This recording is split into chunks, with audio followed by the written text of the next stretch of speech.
আপনারা কেমন সে তো খুনি না, সে তো খুনি না, তারপরে এইভাবে জেলে কেন আটকে রাখছে তারে?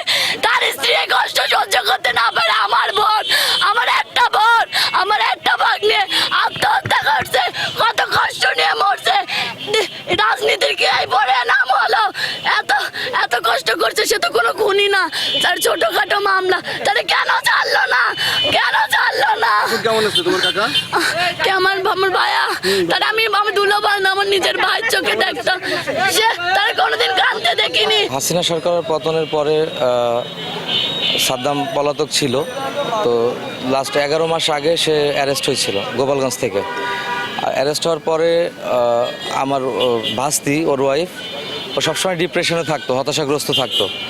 কারণ ওরা চাইতো যে জামিন হোক, বা ওরা চেষ্টা করতো জামিনের জন্য, কিন্তু কোনোভাবেই জামিন হইতো না। বা আমি যতটুকু শুনছি যে একটা জামিন হলে আরও একটা মামলা আসতো আর কি নতুন করে।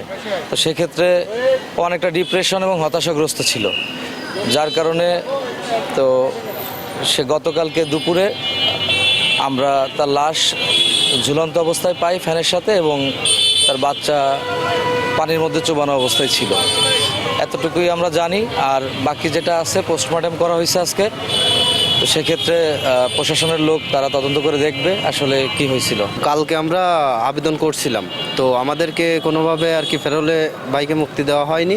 তারা বলছে যে এখানে নিয়ে আসতে হবে, এবং আমরাও কিছু সংখ্যক লোক আসছিলাম, আমরা তার ভাই, যে তার সাথে দেখা করব, যে তার এই যে ক্লান্তি লগ্নে তার ফ্যামিলিটাই নাই।